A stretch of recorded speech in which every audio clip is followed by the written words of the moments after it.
Welcome to the Real News Network and welcome to Reality Asserts Itself. I'm Paul Jay. We're continuing our discussion with Norman Solomon, and he joins us now in the studio. Thanks for joining us again, Norman. Thanks, Paul. So one more time, Norman is the Executive Director of the Institute for Public Accuracy, co-founder of the national group rootsaction.org, and one of his recent books is Made Love Got War, Close Encounters with America's Warfare State. There's a lot going on with America's warfare state right now, and much of America's warfare state seems to be at war with the president and commander-in-chief of the warfare state. In the first segment of our interview, we talked about the fight within the Democratic Party in California and otherwise, and this issue of what is a progressive. Hillary branding herself a progressive and part of the resistance, and you know, everyone's calling them a progressive these days. Chuck Schumer is now the latest progressive, who's someone who's can't be more associated with Wall Street and the oligarchy and such. What do you think is a progressive take on the furor in D.C. about Comey, the firing of Comey, Trump's leaks to the Russians, and so on? Well, first I'd want to say, with reference to your initial comments there, that the Obama 8 years had a huge effect of normalizing perpetual war. And many organizations who should have known better collectively played along with it through silence. It was very powerful silence as Obama normalized the drone war, made bipartisan the so-called misnamed war on terror and so forth. So when we get to issues like what Trump's foreign policy is, the pressure on Trump and so forth, can the CIA be trusted, all those constellations of issues, there's been a sort of a dumbing down, for lack of a better term, politically among part of the progressive, liberal, whatever you want to call it, Democratic Party aligned base. And I think that has handicapped our capacities as organizations quite often to be discerning about what's happening with Comey. Ever since inauguration, essentially, even before, I've heard many progressive groups cite a statement from, say, James Clapper, the former director of national intelligence, saying X, Y, Z, and asserting, well, oh, well then it is fact. And it's a sort of a political amnesia induced or encouraged by mass media to even forget that just a few months before Edward Snowden stepped forward with his revelations, Clapper under oath testified before a congressional committee and told, in response to a question from Senator Ron Wyden, the country that the NSA in no way eavesdrops, spies on American citizens through email or phone calls. A flagrant lie. And yet we've been encouraged to believe that people like Clapper in real time now are trustworthy. Same thing with the CIA. Of course, all those agencies were saying the same thing Clapper was saying. It's a lack of, I think, willingness, perhaps, to understand the history of what are these intelligence agencies about.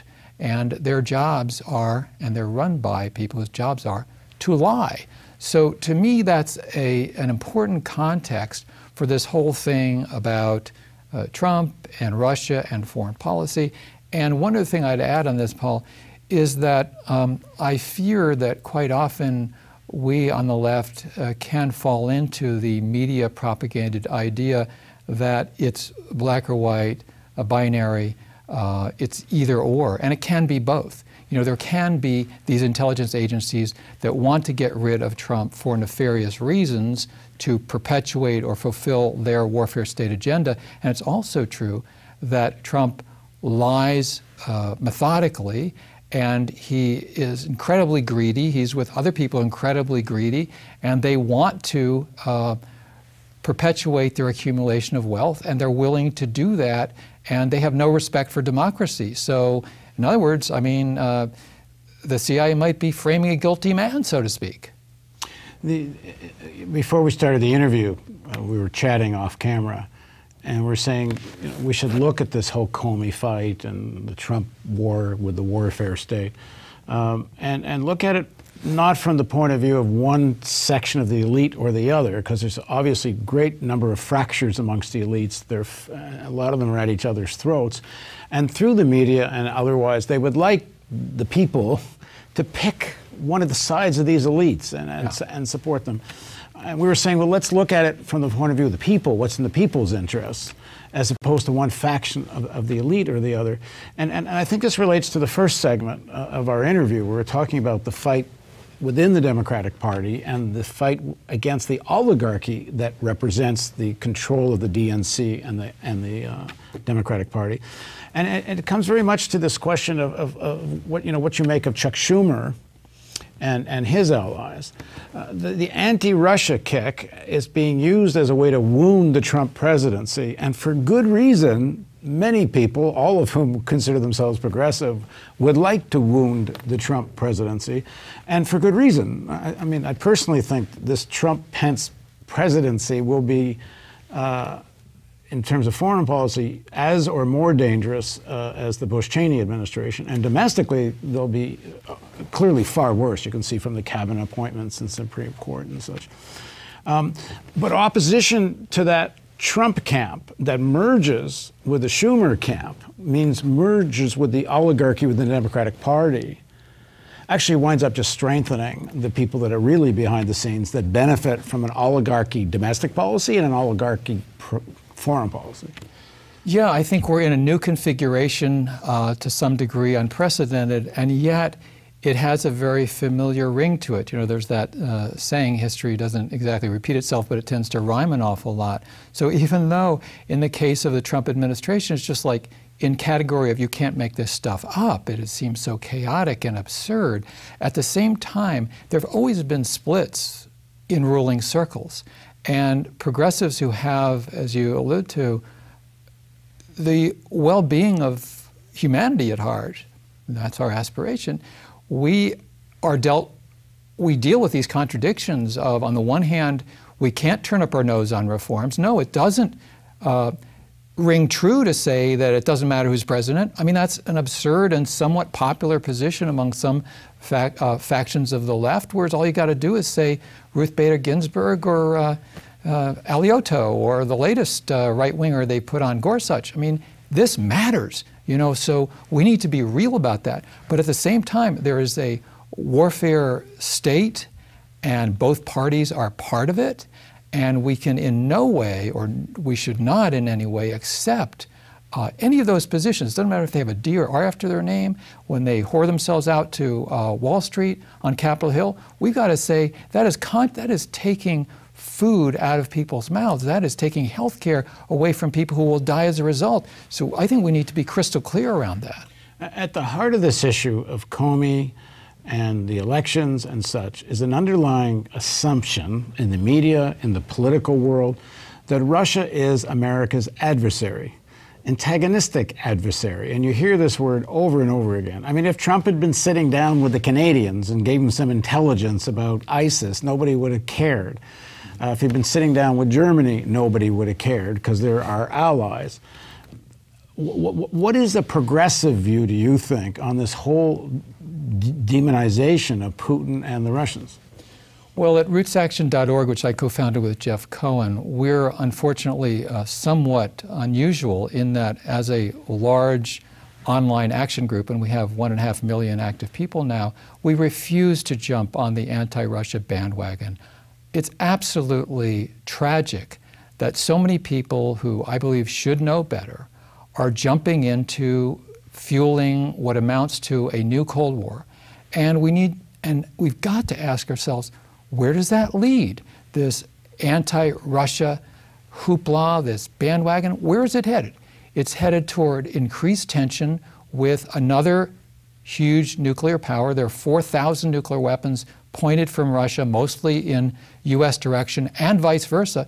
So what's the end game here? Do we want to have conflict in Eastern Europe or elsewhere, Ukraine, that could escalate into a nuclear war? Is it really worth it to score some political points, real or imagined, against Republicans and heighten the chance that the world will end up with nuclear holocaust? I think the irresponsibility of so many left liberal groups in jumping on the anti-Russia Russia bandwagon is mind-blowing.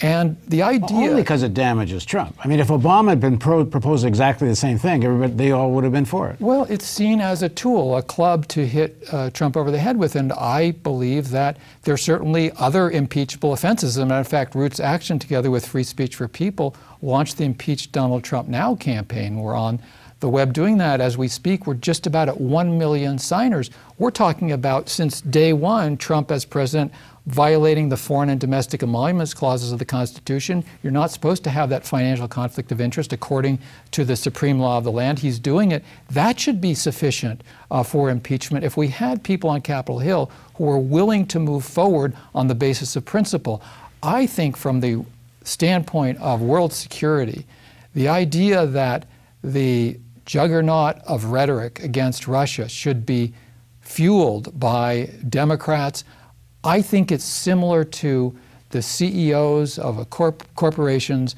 who look at the next 2 quarters and they think it's to their advantage to do a poisonous dump into the river because they're going to make a profit.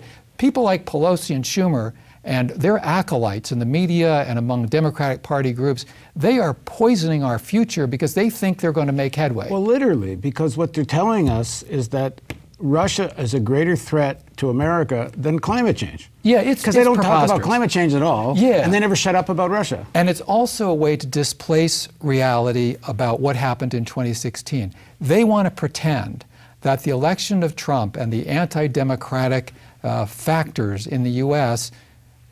came primarily or largely from Kremlin. I think that is absolutely absurd. And not talk at all about the substance of what was released in WikiLeaks, which is if the DNC hadn't been plotting against Sanders, there never would have been an issue in the first place. It wasn't fake news. It was accurate. I mean, we can argue whether it should have been released or not, but it was totally accurate. There was nothing fake about it, and there's no focus at all then on the caging of hundreds of thousands of registered voters, the way structurally in state after state, people of color, poor people were discouraged from or sometimes prevented from voting. The death of 1,000 cuts to democracy, that is a panoply of self-inflicted wounds. And the absurdity of Democrats or anyone else pointing to the Kremlin when we have a lack of democracy in our own country that is fully homegrown, I think that is a real abdication of moral and political responsibility. I mean, as a news organization, we report on Putin's autocracy. We report on the suppression of civil rights and human rights in Russia. We've reported on the killing of journalists in Russia. You know, the oligarchs in Russia are you know, the people have called it a kleptocracy. One of our guests often calls capitalism in Russia Jurassic Park capitalism because it's so barbaric. All of that being said, Russia's done nothing on a global scale that compares with the crimes of U.S. foreign policy. And how do these liberals, progressives, whatever they want to call themselves, keep forgetting that? Well, FAIR, the Media Watch group that I've been an associate with, has pointed out that in 1996, Time magazine did a cover story bragging about how the U.S. had gotten Boris Yeltsin reelected. You know, direct interference. And if we're going to look at the realities, the geopolitical realities, the fact that the U.S. has expanded NATO up to the borders of Russia and therefore greatly increased. I mean, can you imagine the Warsaw Pact expanding to Mexico or Canada? That action, which is contravention of what the first President Bush promised to Gorbachev, that this would not happen after the Berlin Wall fell, this is an example where we've got to look at the world from other vantage points, not just the myopic, jingoistic red, white, and blue lenses that we're encouraged to look through. The core of the narrative of the military-industrial complex, the core of the narrative that justifies an almost $1 trillion military intelligence security budget and perhaps more than $1 trillion, is Russia's the existential threat. And they have, what, 60 more years invested in that narrative. And along comes Trump, and he wants to undo the narrative. And it's very interesting that he only lost the popular vote by 3 million. He wins the Electoral College. So most Americans are not, you know, they don't need this Russia as the boogeyman story. You know, we're very open to have a more rational policy towards Russia. But it takes out, you know, you don't need aircraft carriers if you're only fighting ISIS. One of the insidious things is that when somebody opens his or her mouth and points out some of these factors, increasingly they're being accused of being some sort of simp for flunky or ideological ally with the Kremlin. And when you look at the impact of that, it is calculated to have impact on Trump as well. A broken clock is correct once in a while. And broken as he is politically and psychologically, when Trump says it would be good to get along with Russia, that is what one president after another in his saner moments has said when you've got these two huge superpowers. As a matter of fact, we're coming up very close to the 50th anniversary of the Spirit of Glassboro meeting where Kosygin from Russia and President Lyndon Johnson met to further détente. If people want to win their jingoistic, nationalistic, ideological war and blow up the world with nuclear weapons, that's going to be a very small comfort that they stuck to their pride in America as they perceive it. And this is a calculated pressure. I'll give this one other example. A calculated pressure to push Trump away from any rational relationship with the Kremlin. You know that the Center for American Progress, the Podesta outfit, still closely intertwined and aligned with the Clinton wing of the party, they in recent months have launched something called the Moscow Project. And they are crowdsourcing explicitly any bit of information that can tie any Trump associate or Trump himself to Russia. They've got a huge amount of money. They explicitly are trying to bring Trump down on the basis of Russia. And I think that's very dangerous. I do not personally trust Trump's intent for wanting to reconcile with Russia. I think there's abundance of evidence that it's a fossil fuel play. This is why Tillerson got this friendship award when he was at Exxon. They want to lift sanctions on Russia because they want to have, Putin seems to be willing to make a deal where they're going to let Western capital, Western fossil fuel companies come in and make a lot more money out of Russian oil. But who cares about the intent? Maybe that's his intent, but the policy of having a more normalized relationship with Russia and reducing the tensions, that has to be good for people. And it also seems so bloody obvious. So what do you make of somebody like Rachel Maddow, who's like the spokeswoman now for this, liberal, supposed progressive position, who cannot stop talking about how what a great threat Russia is? Yeah, well, Rachel Maddow has gotten more and more ratings. She was featured on the front page of the New York Times. This is an example of personal careers being advanced while the future of humanity and the odds that humanity can survive and thrive are being diminished in the process. I wrote a piece a few weeks ago that was headed something like, is Rachel Maddow becoming the liberal Glenn Beck, with the blackboard and connecting the points. And a lot of it doesn't stand up journalistically.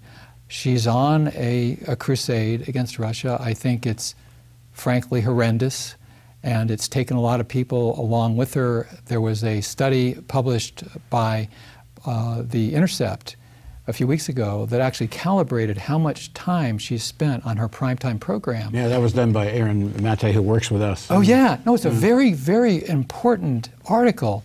And it shows, if my memory serves, about half of her show going to that. So what isn't going to that? First, it whips up this de facto war hysteria, and this is supposed to be our main problem, and it shunts aside or totally eliminates the vast number of assaults on our well-being, the social fabric, the environment, by the Trump administration itself. And it goes another step, which I think is even more dangerous, because in spite of all the rhetoric against Russia, I don't think any of these forces are planning a real war against Russia. The military-industrial complex love it. I love an almost war because it justifies these massive expenditures. The Democratic Party liberal establishment loves it because they're drawing some blood in terms of partisan politics. But Rachel Maddow does something else, and this is more dangerous.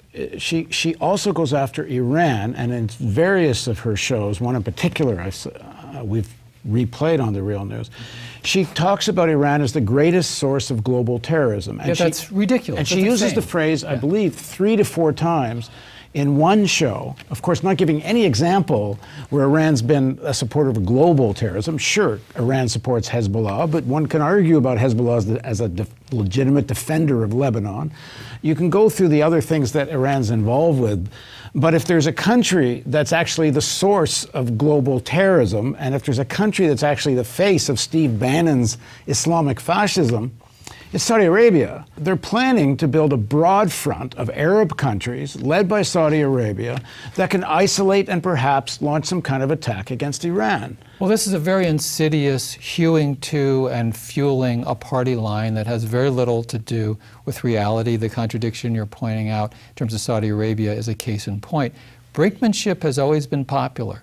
And the fact is there's a nuclear war tripwire. And the more you engage in as a country, brinkmanship, the greater the danger. Yeah, to just stop short of that, we've had the world almost blown up a number of times, some of them not very publicized. The Bulletin of the Atomic Scientist has a doomsday clock.